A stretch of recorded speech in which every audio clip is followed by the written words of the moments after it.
Bueno, a ver, no sé quién más quiere ayudarnos con sus preguntas o sus observaciones. Quedan cordialmente invitados si acaso quieren participar. Doctor Petronio, buenas noches, si me permite. El amigo Martín, me hacía falta. Adelante. Doctor Petronio, en su última lámina, cuando compara todas las religiones, agrupa a diferentes religiones como una sola, ¿no?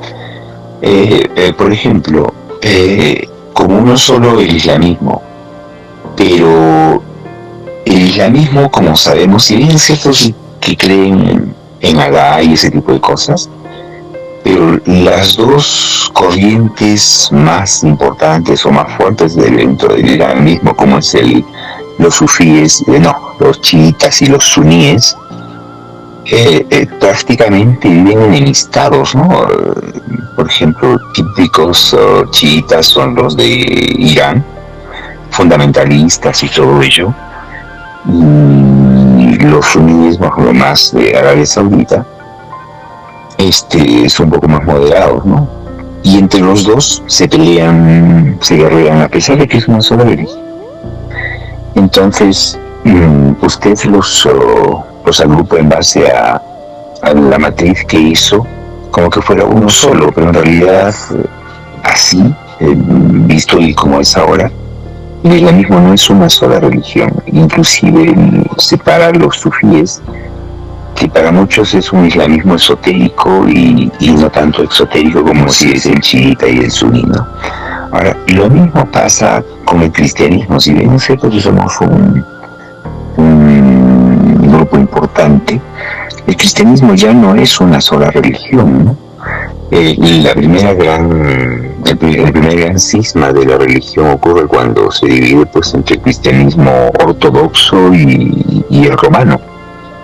Y cada uno tiene su propia corriente, ¿no? Y tiene su propia jerarquía y su manera de ver las cosas.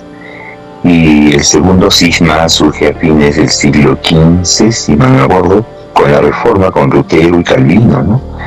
Y recordemos que todo el siglo XVII, prácticamente las guerras religiosas entre cristianos, católicos y reformistas, ya con todas las vertientes del protestantismo, prácticamente se aniquilaron entre ellos, ¿no? La persecución, por ejemplo, en Inglaterra, en Escocia, de los católicos cristianos, y la persecución que hubo en Francia y España contra los protestantes, hubo importantes migraciones, ¿no? Y el desacuerdo entre todos ellos llevó justamente pues una parte que inclusive escaparan de Europa y fundaran las 13 colonias en Estados Unidos. Entonces, usted los agrupa en uno solo, en realidad es una multiplicidad y variopinta de formas de ver la religión cristiana, ¿no?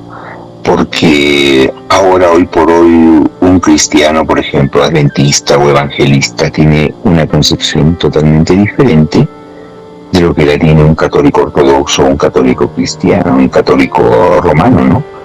Es más, dentro de la misma Iglesia Católica hay vertientes muy ortodoxas como el Opus Dei, y hay otros más grupos un poquito más cerrados, comparados como por ejemplo en América Latina había esto de la teología de liberación, ¿no? Un poco más abiertos a muchas cosas, ¿no? Entonces, habiendo de base y de fondo toda esta multiplicidad de concepciones dentro de cada religión misma, es factible hacer una matriz como la ha hecho usted, agrupándonos a todos con todas las características que tiene. Esa es mi pregunta, doctor Petronio. Gracias. Okay.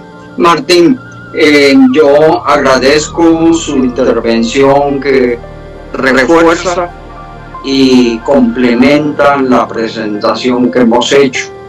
Creo que honestamente todas estas diferentes facciones de cada una de las religiones, en especial del islamismo, entre los chiitas, los sunitas, y después yo mencioné al ISIS, a los Hamas, a todas aquellas facciones disidentes. Está cubierto en el último párrafo del texto de esa presentación, de esa última lámina en la mano izquierda. El último párrafo habla de que se desarrollan una serie de diferentes sectas, obviamente incluyendo, aunque no se menciona, a las diferentes, digamos, disidencias, o si quiere llamar también sectas, del cristianismo. Entonces, ¿qué es lo que pasa?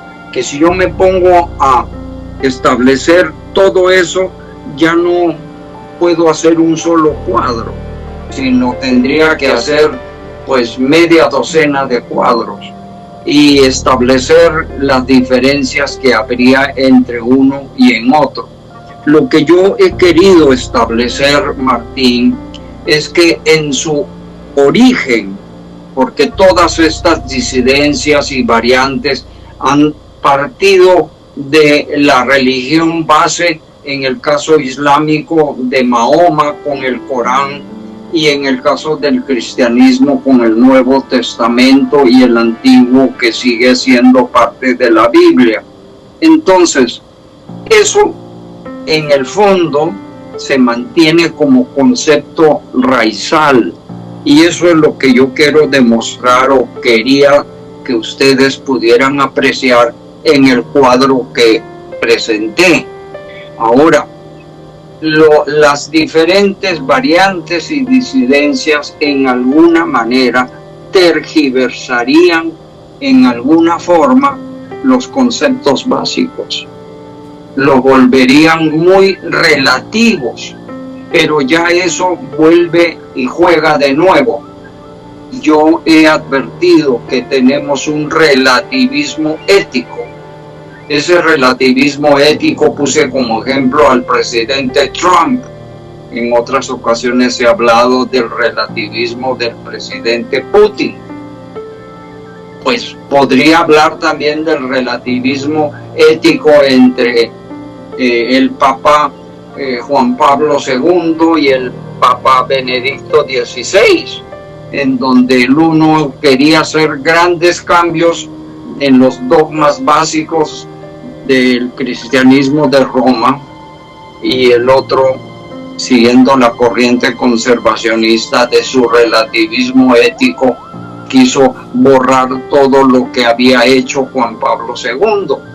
Y después llega Francisco con su nueva ética, en donde dice que sí, él está de acuerdo con Juan Pablo II, pero no cambia nada de los dogmas. Solamente se dedica a hablar dando buenos consejos a la sociedad.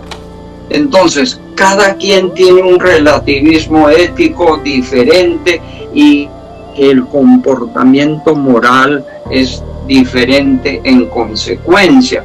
Si nos ponemos a analizar caso por caso, pues esto ya no es un diplomado, tendría que ser una carrera universitaria de 10 semestres y aún así nos quedaríamos cortos. Entonces yo le agradezco, Martín, pero quiero que entienda que lo que queremos hacer es establecer una validez conceptual desde la raíz misma para los fundamentos que estamos haciendo, que eso sigue siendo válido. Ahora, que hay facciones, que hay variedades, que hay cambios, estamos de acuerdo. Lo anticipé en el último párrafo del texto que está a la izquierda de ese cuadro. Si usted revisa en el último párrafo, está incluido todo eso, pero de una manera genérica. ¿Ok? Así que yo le agradezco su intervención, que siempre muy válida, muy complementaria, muy docta, pero vuelvo a decir, al final de cuentas, estamos de acuerdo, estamos en lo mismo. Muchas gracias, Martín. Gracias, don Petronio, y saludo para usted siempre. Gracias. Bueno.